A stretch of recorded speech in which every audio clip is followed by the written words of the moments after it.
Welcome to Toffee TV. There's the play ratings for Newcastle 1, Everton 0. Another disappointing defeat, 3 in a row. Yep. Let's get into it. Jordan Pickford in goal. I thought Pickford was all right tonight. The goal itself, I don't know. I mean, I think Shay Given was on the TV, and he was saying there's nothing he can do about it. Is he too far off his line? I don't know. I'm not a goalkeeper.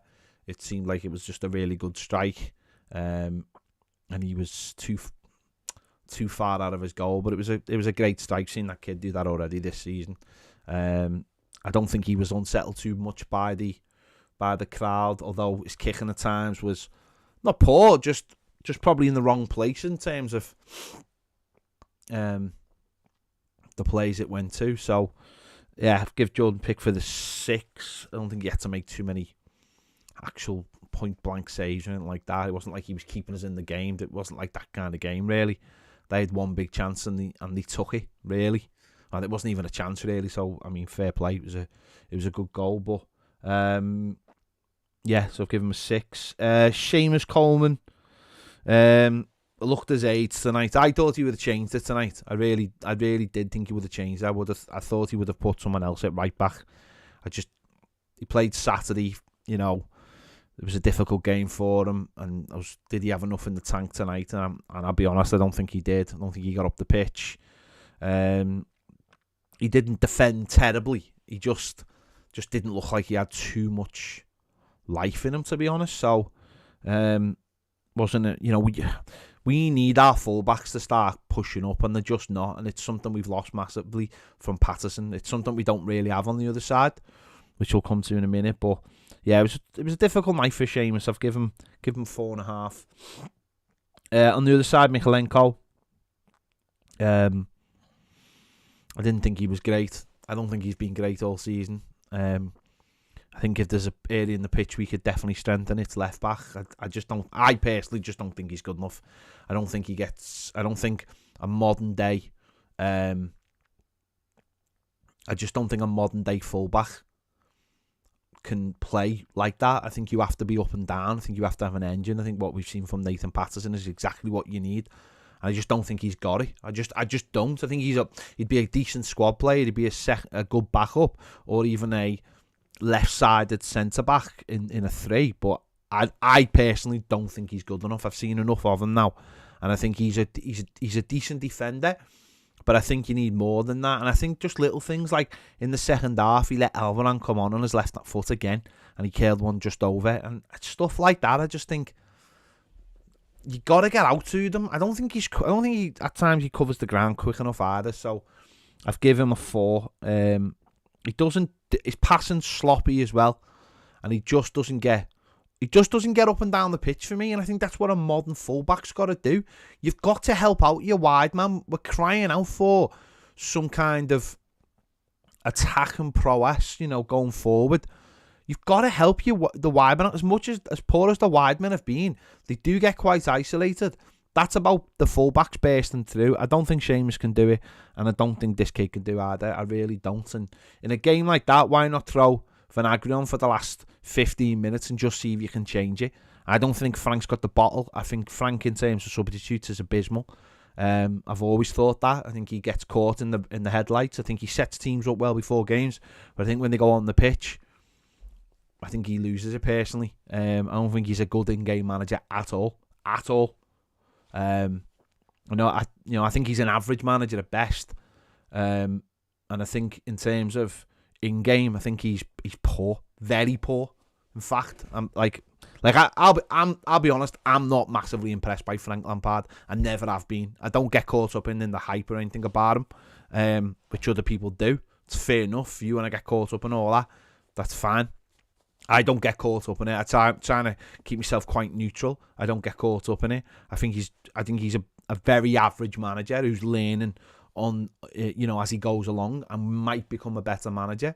But I think his in-game management stuff is I think it's dreadful. Every game I have question marks about his subs, and I see other people have question marks about his subs every game as well.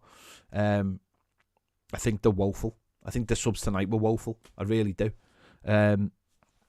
So I've give him a 4.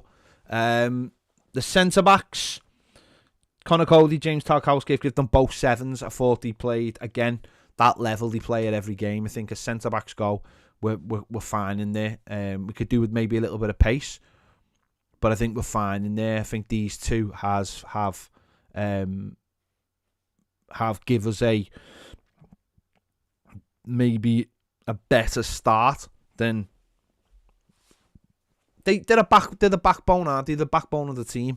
And I think since they got into a partnership, I think they've kept us quite solid, and they've done the jobs brilliantly. Personally, I think, there's other things you could add to it, maybe a little bit of pace or whatever, or whatever, and that helps when you do have a Patterson. But I thought they were fine tonight. They looked really quite untroubled, and they're always committed. They always give everything. And a bit more. When I say that, I'm not like, they run through brick. They do genuinely hit people for the sake of winning the ball, not just like for show. They do it because it's to win the ball and keep the ball. So I've given them both 7s. No issue with either of them tonight. Into midfield, Garner Gay. At sometimes in the game he looked good. In other parts of the game he looked sloppy. Picked up a yellow card. Very, very sloppy for the yellow card. Still quite loose on the ball, but was nicking in there and making and breaking things up. Wasn't terrible by any means. He's not. I think in the last couple of games, people have gone a little bit overboard. I think you'll see a little bit of that tonight. Saying, he's terrible. Why did we bring him back? Blah blah blah. I don't think he was terrible tonight. I don't think they've quite worked out the midfield yet. I think tonight it was more like him and Onana were both playing as the 6 and Iwobi was ahead of them. In other games he's on his own. I don't think we've quite figured that area of the park out yet. But I thought he was fine. I've given him a 6. Onana wound me up in the first half because I actually think he's a fault for the goal, because he's running down the left hand side, and he's got the ball and he just gets a push or a touch and he goes down and he loses it. But what annoyed me was he'd already done that 2 or 3 times and not won the foul. And then suddenly he's got to be stronger. He's a big physical player. He's got to start being stronger on the ball. Stop going down every time someone touches you. You're not going to get the foul.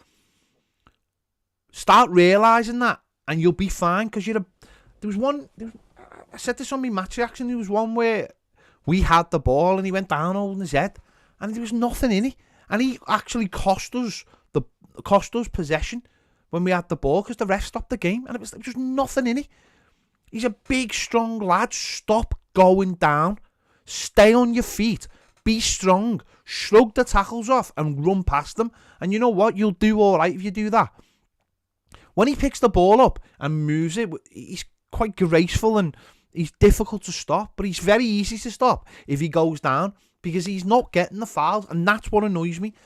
And I know that happens to a lot of players when they come into the Premier League. They go down every 2 minutes. I know that happens to a lot of people who are bleeding English and coming to the Premier League. We've got another one of them in our team. Stay on your feet and be strong. And when he lost that ball on the left-hand side, they broke then, and a minute later the ball was in the back of the net, and it all started from him. And he doesn't need to do that, and it winds me up so much. Really does wind me up so much. I think he got better in the second half. In the second half, I think he did start picking her up and start carrying it and playing nice little 1-2s with Iwobi and then going into the space, because there was loads of space on the pitch. There was huge pockets of space that both teams were at times running into, and we weren't capitalising that enough. And in the second half, him and Iwobi started doing that a little bit more, but that's because he's picking the ball up, giving it and getting it back. But this thing of going down every time you get in touch, that needs to be sorted out. It's not good enough. You won't get fouls in the Premier League for that, especially when it's a bit of a hostile crowd and people are on your back. It's too easy to go down nowadays, but you're not getting the fouls. I did think he improved second half, and that's why I've given him a 6. Iwobi never really got into the game. Again, nice little 1-2s, but none of it really came off. Wasn't for the one to trying. I don't think it was for the one to trying. I think he was trying things and they just weren't coming off. There was a couple of times when he'd get the ball and put it into an area and other people weren't reacting. I think that area of the pitch needs to sort of be solidified in what we're trying to do. I don't think Iwobi is breaking through the lines enough. I don't think he's carrying the ball enough. I don't think Onana is carrying the ball enough into the spaces. I don't think they're working off each other enough. I think they do it as individuals. That there needs to be a bit more in there, a bit more communication, a little bit, a bit more talking of what we're trying to do. That'll come with time, hopefully, because they're good players. But Iwobi was just a little bit off it tonight. I've given him a 6 as well, funny enough. And that might be a generous 6, actually, but there's got to be a little bit more responsibility of what they're doing in terms of who's doing what jobs and when did they swap round and who replaces who in there. Don't get me wrong, it's not the major issue of this football team, not by any means. There's definitely room to grow there, definitely room to grow, because they're all good players, and James Garner can come in. I think James Garner can add something else to this team because he keeps the ball so well. And his passing is good as well. And Frank Lampard, I'll come on to him, but Frank Lampard's going to have to find something a little bit different in there. Demarai Gray was probably the best of the bad bunch in terms of the front three and the subs he came on. I think in terms of take-ons and passes and crosses, he was probably most effective, but still very, very poor. So I've given him a 5. There's no end product. He's toothless. He's got to just have a shot now and again. He's got to get it onto the right foot and have a crack now and again and see what happens. Because this is just, it's abysmal having no shots on target. It is abysmal. And Gray can, we've talked a few times on the show about if our team, who would you send to see the Wizard of Oz? Well, there's quite a few who need a brain, but I think Demarai Gray is definitely one of them who needs a brain. He's got to. He just seems to pick. He's got the tools in the bag. He just seems to pick the wrong tool. When it's time to cross, he dribbles. When it's time to dribble, he crosses. When it's time to shoot, he doesn't. He overplays it. So I don't think he's the worst player in the world. I don't think he's got a brain. I just don't think he's got a brain, and it's almost like he's too fast, too frantic. Doesn't quite know. He's got no end product because I don't think he knows what he's going to do, and that must make it hard for the manager to create situations where you build and play in the final third. But I've given him a 5. Anthony Gordon. I thought he started well in terms of he was in the game. I thought he did more in the first 20 minutes than he did against Manchester United in terms of being in the game, being alive in situations. But I think he faded and went out the game, and everything he tried was just awful. Then there's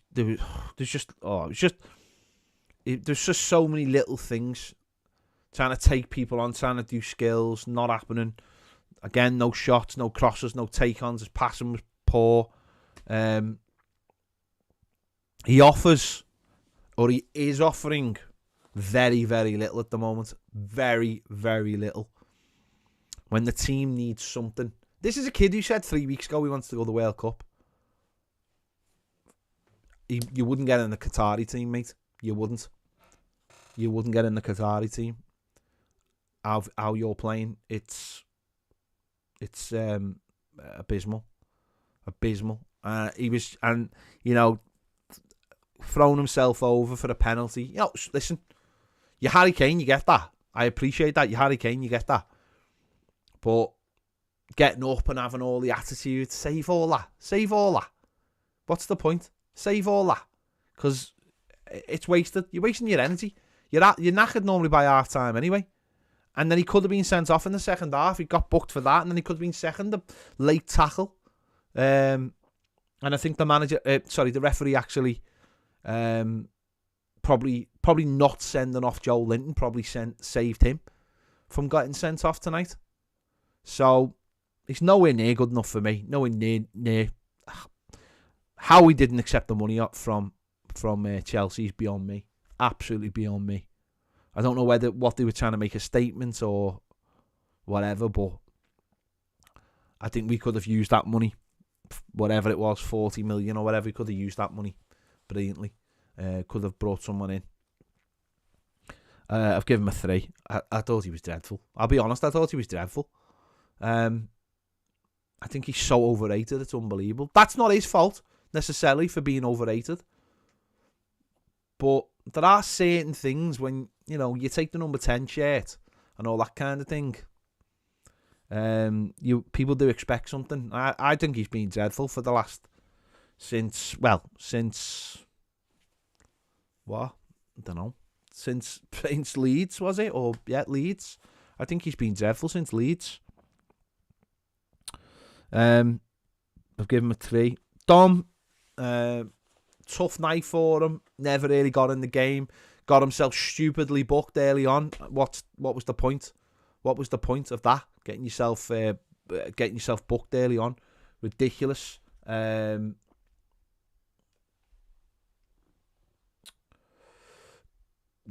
don't know if that had an impact on his game after that, but very rarely in it. Any crosses that did come in, timing was massively off, and obviously went off. Probably good that he got a run out. Probably good that he got an hour under his belt or 70 minutes under the belt. Probably good that he's got that. But no threat. There was a couple of opportunities where he nearly got in, but the fitness was just completely lacking. That it wasn't there, and it wasn't there. So probably good that he's got 70 minutes under his belt tonight, because I don't think Maupay as an alternative would have done any better. I really don't. So I've given him a 4. But it's probably good that he's got 70 minutes under his belt. And hopefully he can back it up on Saturday and really, really do a little bit more if he's available, of course. I've given him a 4. The subs, James Garner, come on. Again, not being dramatic, but didn't do anything dramatic, sorry, but came on, did okay, kept the ball well. I think, again, his pass completion is something like 90%. It was 100% on Saturday. Keeps the ball well. I think there's definitely an opportunity to get this lad in the team soon. In a role. Maybe we have to be better on the ball to get him. I don't know, but you get him in the team. You're better. I thought he did okay. I've given him 6.5. I think, as I said, that's where he's keeping the ball well, and he's not opening teams up, but you need players who are comfortable on the ball, players that can get it back, get it back, and move you up the pitch. Or just open up teams with a pass. He's not quite at that level, but I do like what I see. Dwight McNeil, not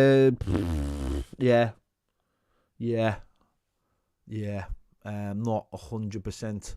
Still not 100%. There's a lot of conspiracy theories when we do our shows on Toffee TV Premier about why we bought Dwight McNeil. You can understand giving Burnley 20 million quid. You can maybe work out what those conspiracy theories are, but he's not good enough for me. Not good enough. Nowhere near good enough for me. I know there's a lot of people out there who say he's only 22. He ain't getting any faster, is he? He ain't getting any faster. He's 22, and he's got no right foot. So I just don't think he's anywhere near the level. I could say a lot worse things. I just don't think he's anywhere near the level. I think he's a bang average footballer. I've given him a 5, and Maupay, I've given him a 5. Again, the way we play doesn't suit him. There might be a decent player in there. There might be a good little split striker in there. There might be someone who comes off and is busy on the ball when he was for Brighton. He ain't a number 9. He ain't what we need. Definitely not what we need. So he might be, if you play him off Dom, he might be. But you got to change the way you play then. He's someone who wants to come off the centre-back and get the ball. But then who runs past him? Nobody. Can't throw crosses into the box when he's on. Sorry. I mean, they do, because they don't put crosses in when Dom's on, but when he comes on, they do. Amazing. Again, he's got no pace. Again, another player we bought with no pace. There you go. It was just a absolutely rubbish performance from Everton tonight. And as I said, defensively, I think we're better. I think we're much better than last year defensively. But what difference does it make if you're getting beat 1-0? What difference does it make if you do not have a shot on target? What difference does it make? It makes no difference. It's pointless.